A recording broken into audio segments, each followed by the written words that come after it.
When a struggling mechanic finds a dying girl abandoned by the roadside, he has nothing to give, but his heart is full. He feeds her every day, cares for her, and watches her grow. Years later, a billionaire comes with luxurious XUV cars and searching for his missing daughter, leading him straight to the humble mechanic who saved her. This is a story of kindness, sacrifice, and how one small act can change lives forever. Thank you for joining Frankie's Stories. The roadside workshop sat where the tar thinned into dust, a lonely structure of corrugated iron and weathered wood clinging to the edge of the highway. Trucks roared past without slowing, their engines screaming like wounded animals, leaving behind clouds of red earth that settled on everything, including the mechanic who worked there. His name was Sadiq, though most people simply called him Mechanic, as if grease and struggle were his true identity. From dawn until the sun dipped low, he labored with spanners that had lost their shine and machines that had long forgotten mercy. Sadiq's life had narrowed into a simple rhythm. Open the workshop, fix what he could, earn just enough to eat, then repeat. Some days were generous, most were not. He slept in a small room behind the workshop, its cracked walls decorated with old calendars and a fading photograph of his late mother. She had taught him one lesson before she died. Asterisk, never ignore suffering, no matter how small your star. That lesson lingered in him like a quiet voice, steady and insistent. That evening, business had been slow. Only one bus had stopped. Hey, what's going on with the bus? And its driver had argued fiercely over payment before driving off in anger. Sadiq wiped his hands on a rag and considered closing early. Hunger tugged at his stomach, reminding him that his dinner would be modest at best. As he turned toward the back of the workshop, a sound reached his ears, soft, broken, almost lost beneath the hum of the road. At first, he thought it was an animal. The sound came again, weaker this time. A cough. Human. Sadiq followed it toward the drainage ditch that ran parallel to the road, choked with weeds and refuse. As he stepped closer, the smell of sickness and dust filled the air. Then he saw her. She lay half-hidden by tall grass, her body frighteningly still. She could not have been more than 10 years old. Her clothes were dirty and torn, her shoes missing. Her skin burned with fever, and her lips trembled as she struggled to breathe. For a moment, Sadiq froze. Fear and helplessness wrapped around his chest. He was poor. He was alone. He had nothing to give. Cars sped by. No one slowed down. No one noticed. Sadiq knelt beside her, his heart hammering. He did not know her name, her story, or how she had ended up there. But he knew one thing. If he walked away, she would not survive the night. Carefully, as though she were made of glass, he lifted her into his arms. She was painfully light. As he carried her toward his workshop, dust swirling around them, Sadiq did not know that this single act, born from compassion rather than courage, had just tied his destiny to forces far greater than the lonely road he called home. Sadiq laid the girl gently on the old mattress in the back room of his workshop, the same mattress he slept on every night. The room smelled of oil, dust, and solitude, but it was dry and sheltered. He soaked a rag in clean water and wiped the sweat from her face, his hands trembling slightly as he felt the heat of her skin. Fever, strong and dangerous. He whispered a prayer, unsure who he was praying to, only knowing that the girl needed more than he could offer. He searched his small wooden box and counted his money. Thin coins and crumpled notes, barely enough for one meal. A hospital was impossible. Even a clinic would turn him away.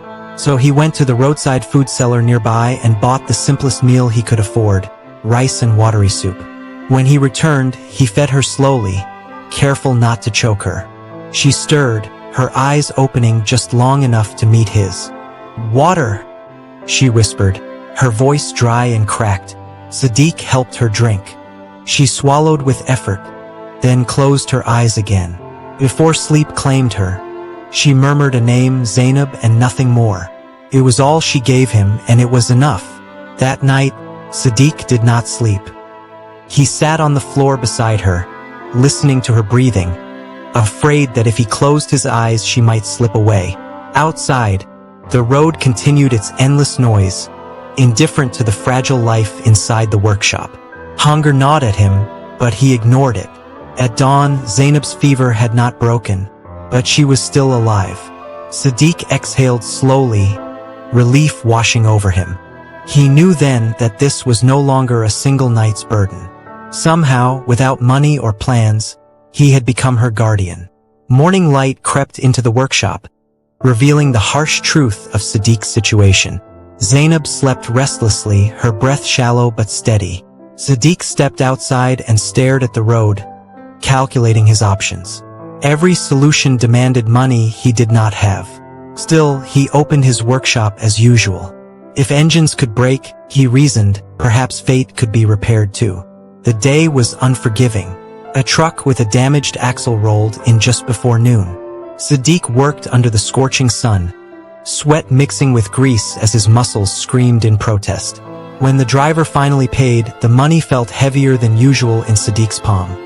Not because it was much, but because it already belonged to someone else. Instead of buying his usual meal, Sadiq bought bread, soup, and medicine recommended by a roadside herbalist. Back in the workshop, he fed Zainab carefully.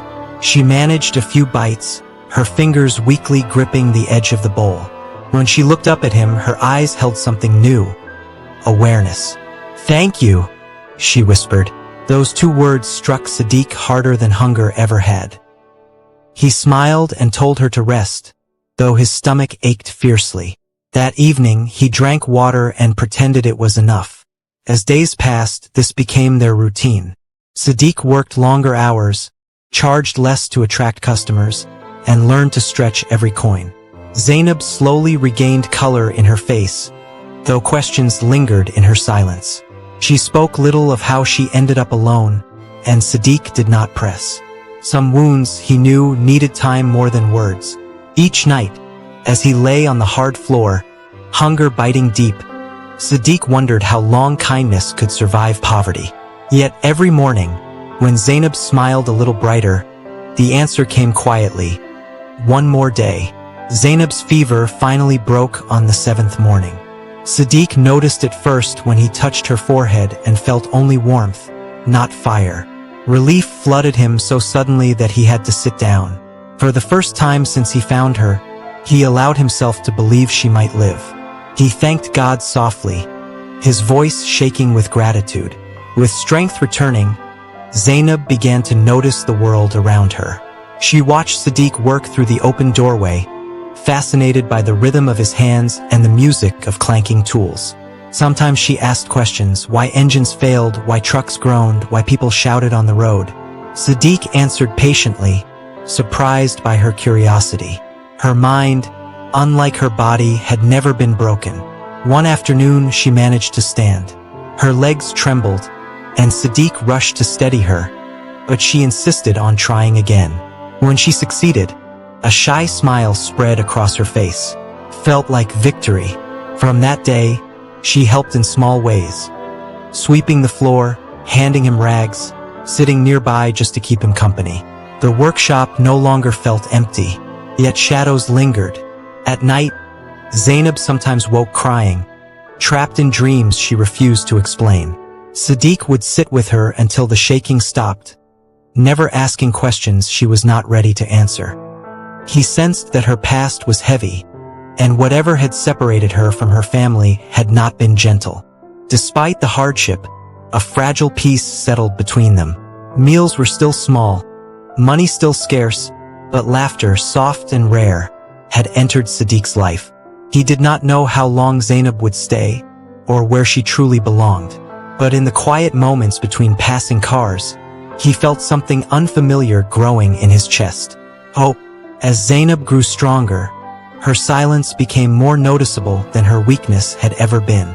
She laughed now, helped more around the workshop, and even scolded Sadiq when he forgot to eat. Yet whenever the topic of her past surfaced, her smile faded like a shadow crossing the sun.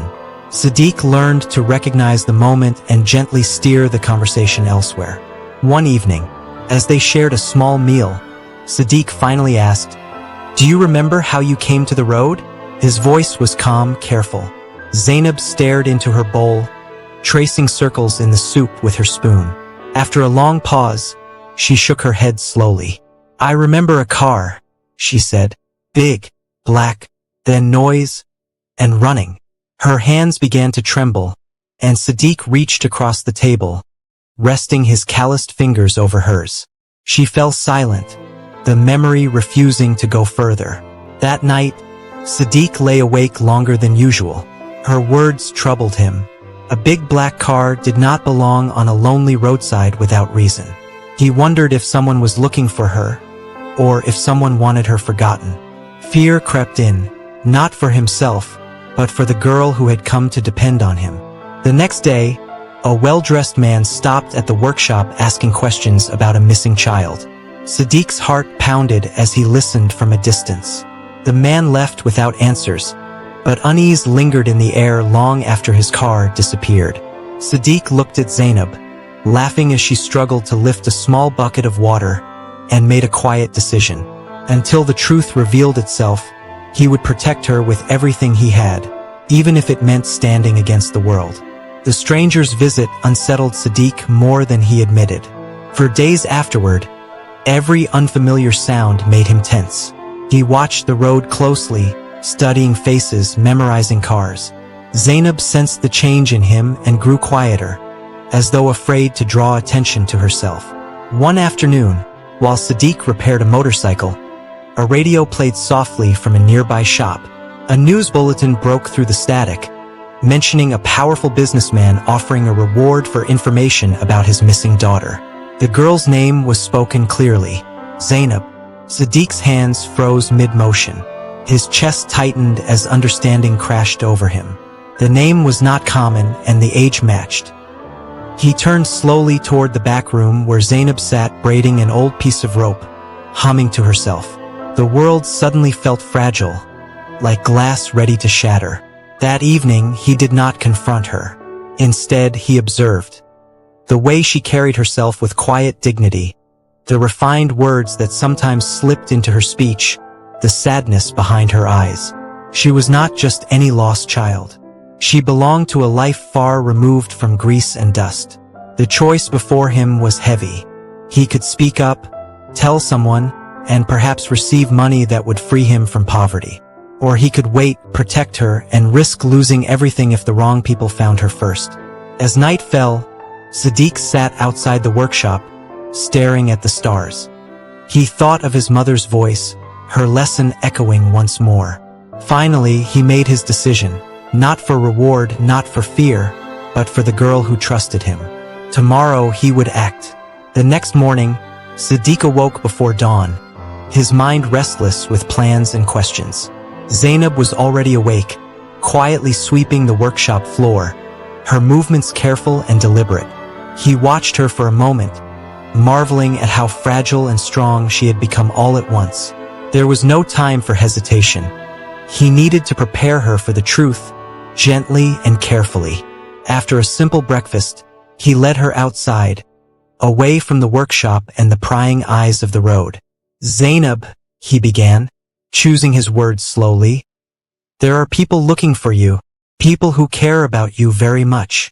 Her head snapped up, eyes wide with a mixture of fear and curiosity. She searched his face for something, some clue to whether this was good or bad.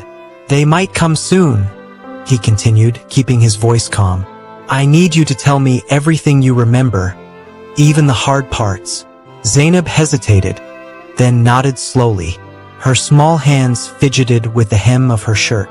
One by one, she spoke of the black car, the loud voices, and the terrifying confusion of being alone on the road. Her voice trembled, but the words painted a clearer picture of her past. Sadiq listened without interruption, piecing together fragments of a life that had been stolen from her. Each detail made the world outside the workshop seem more dangerous, yet each word also strengthened his resolve. He realized the gravity of what he had done, not just saving her body, but saving her from being completely lost. By the time she finished, Sadiq felt a strange mixture of dread and hope. Tomorrow, he thought, things would change forever. Yet he knew one thing for certain. Whatever came next, he would face it alongside her, come what may. The girl who had once been a fragile stranger was no longer alone, and neither was he. The following days were tense. Sadiq's once simple routine became a careful dance of vigilance. He scanned the road constantly, noting every vehicle that passed, every unfamiliar face that lingered too long.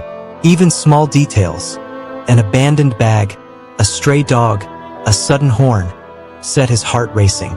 Zainab noticed the change in him and, though she did not fully understand, mirrored his caution. The workshop no longer felt like a sanctuary. It had become a fragile shield against the unknown. One evening, as the sun dipped behind the distant hills, a black sedan slowed along the roadside. Sadiq's breath caught. He hid behind the partially open door of the workshop, motioning Zainab down behind the counter. The car's windows were dark, the engine purring quietly. Two men in suits stepped out, glancing around the dusty yard with purpose. Every instinct in Sadiq screamed danger, but he did not panic. Instead, he observed. He noticed the way they spoke into small earpieces, their eyes scanning methodically. They weren't here for casual questions, they were searching. And now, he realized, the quiet world he had built for Zainab was about to collide with a reality far larger than their small corner of the highway. Hours passed with the men moving through the yard, checking trucks, peering into sheds.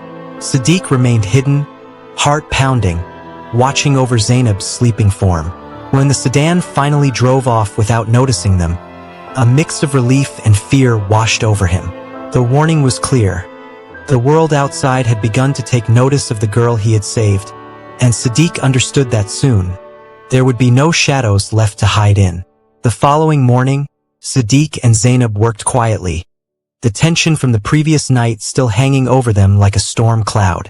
Every creak of the workshop floor, every distant horn, made them flinch. Zainab avoided Sadiq's gaze, sensing the worry he tried to hide, yet understanding that something was different. Something urgent had arrived at their doorstep without knocking. Sadiq knew the time for half-truths had ended. He sat Zainab down near the open doorway, the soft breeze brushing against her hair. "Zainab, you need to trust me completely," he said, his voice steady but firm. She nodded, small hands twisting nervously. "There are people looking for you, people who can give you everything you lost, and more. But there are also dangers we cannot see yet." Her eyes widened, fear mingled with a spark of hope. "Are they good people?" she asked quietly, almost afraid to speak. Sadiq hesitated, choosing his words with care. "I believe so," he said finally. "But sometimes even good people can bring trouble if they don't understand what matters to us." Over the next few hours, he taught her how to observe, how to listen without being noticed, and how to stay alert without letting fear consume her.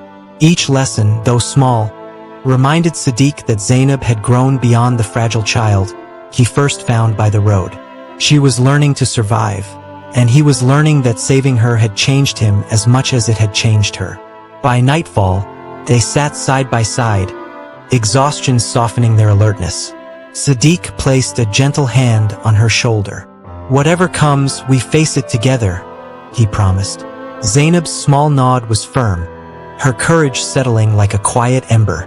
In that moment, he knew their bond had become unbreakable, forged in hardship and quiet sacrifice.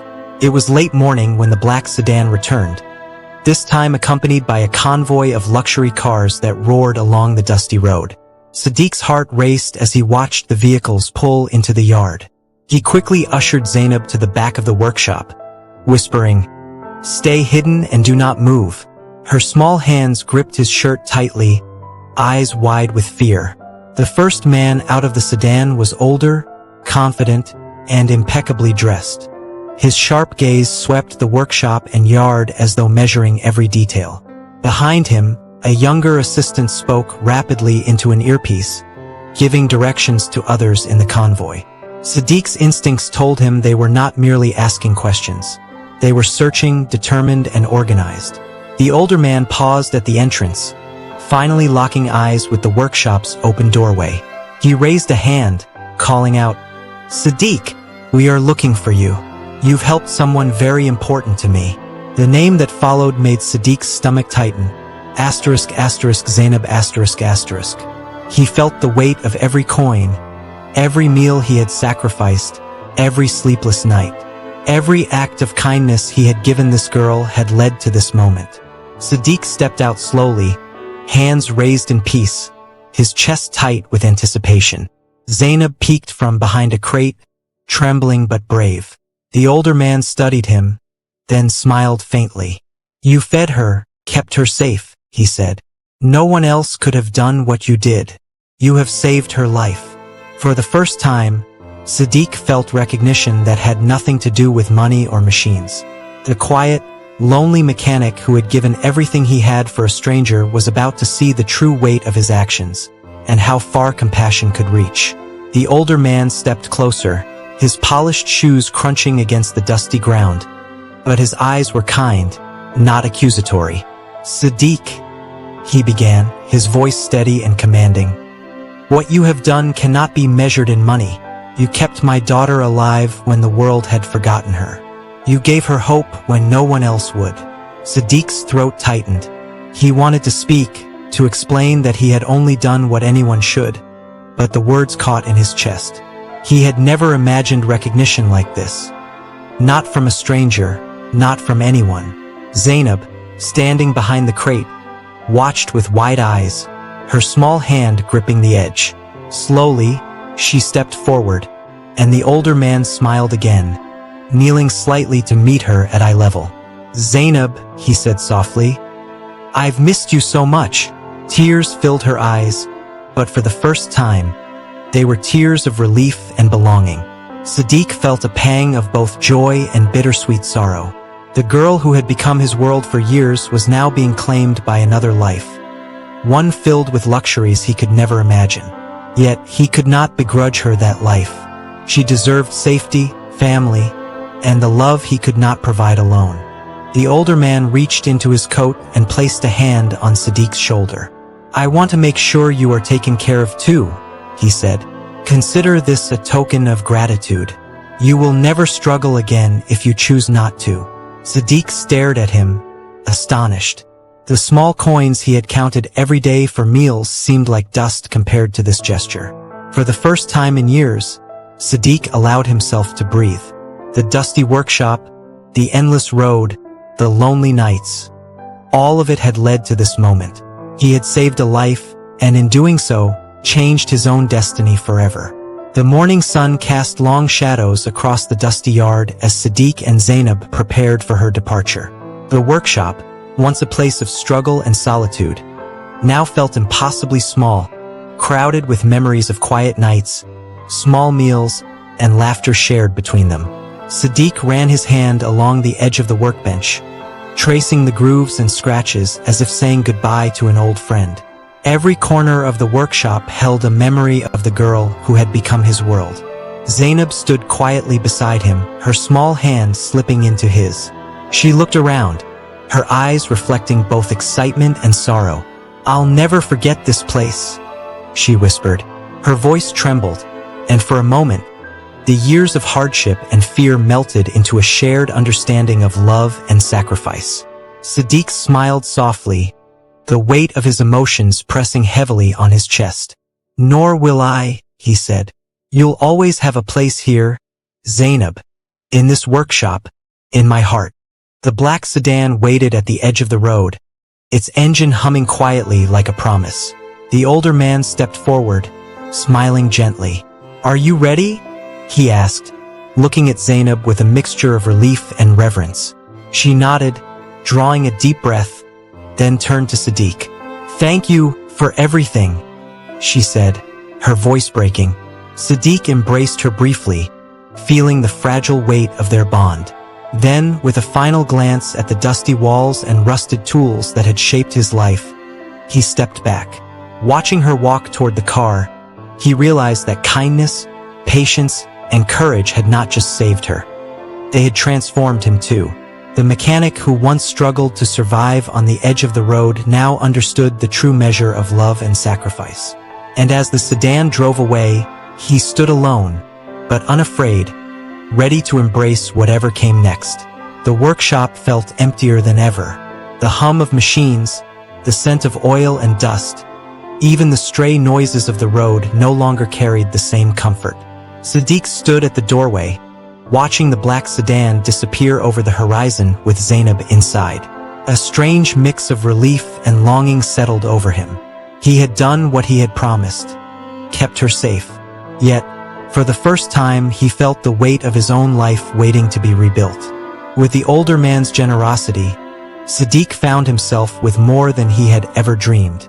He could repair his workshop properly, buy tools that worked, and even live without the gnawing anxiety of hunger. But more importantly, he realized that his life had changed in ways money could not define. He had discovered resilience, patience, and the power of compassion, qualities that no fortune could buy. Over the next few weeks, Sadiq began to repair and expand the workshop. He employed a few young apprentices from the nearby village, teaching them not just the mechanics of engines, but the lessons he had learned: kindness, perseverance, and vigilance. His days were busy, filled with work that mattered. Every time he repaired a broken vehicle, he remembered Zainab and the life they had shared during her recovery. At night, Sadiq would sit quietly, reflecting on the past years. He thought of the girl he had found by the roadside, frail and terrified, and the bond that had grown between them. Though Zainab was now living a life of luxury far from his reach, the memory of her courage and trust remained a guiding light. Sadiq understood that some connections transcend time, distance, and circumstance. And in that understanding, he found a sense of peace he had never known before. Months passed, and Sadiq's life took on a rhythm that was both familiar and new. The workshop, once a humble shack by the roadside, now buzzed with energy. Apprentices moved between cars and motorcycles, learning the skills Sadiq had honed over years of hard work. Yet, beyond the clanging of tools and hum of engines, there was a quiet sense of purpose, an invisible thread tying every action to the lesson he had learned with Zainab, that true kindness leaves a lasting mark. Sadiq often thought about her. Letters occasionally arrived from Zainab, short notes filled with gratitude, updates on school, and the new world she was discovering. She wrote of teachers who inspired her, friends who cared for her, and the love of a father who had searched for her tirelessly. Each letter brought tears to Sadiq's eyes, but more than that, they reminded him that his small acts of mercy had grown into something larger than either of them could have imagined. The local villagers began to notice the change too. Sadiq became more than just the mechanic who fixed cars. He was a quiet symbol of hope. People came to him for advice, small favors, or simply to share their burdens, trusting that the man who had once saved a life could guide them with wisdom and compassion. Children lingered near the workshop, watching him work, asking questions, and learning that strength was not only measured in muscles, but in generosity and courage. One evening, as the sun dipped behind the horizon, Sadiq stood outside, watching the sky glow with streaks of orange and gold. He felt a warmth in his chest, a deep satisfaction that no wealth could buy. He had started with nothing but a small act of kindness, and in the end, he had built a life that mattered not just for him but for everyone whose path he touched. The day arrived when Sadiq would meet Zainab again. The black sedan pulled up to the workshop, its presence no longer ominous but comforting, a reminder of the journey that had begun years ago. Zainab stepped out, dressed elegantly yet still carrying the warmth and humility that had first drawn Sadiq to her. Their eyes met, and for a moment, words were unnecessary. Every hardship, every sacrifice, every meal shared in that dusty workshop flashed between them like a silent story. She approached slowly, her small hand slipping into his as it had long ago, but now with confidence and grace.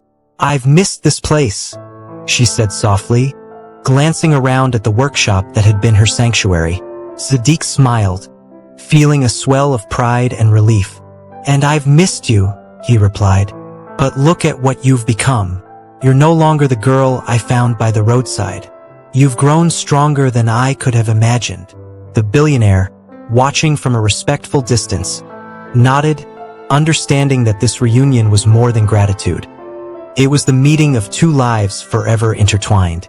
Zainab turned to him, her eyes shining with gratitude, and promised to keep Sadiq updated, to share her successes, and to remember the man who had given her more than life itself, hope. As they spoke, Sadiq realized that his destiny had been quietly rewritten by small, consistent acts of kindness. His days of struggle were behind him, yet he carried forward the lessons of compassion, patience, and courage. The workshop, once a place of survival, had become a home and a symbol of everything good that could emerge from generosity. That evening, as the sun set and painted the sky in streaks of gold and crimson, Sadiq stood outside, breathing in the air of a life transformed. He had saved a life, and in return, his own life had been rescued, not by wealth, but by the quiet, enduring power of a good heart. Destiny, he realized, had always been shaped by choices, and his choice to care had changed everything. Thank you for watching Franca Stories. Please give us a like, comment, and subscribe. Until next time, we love you.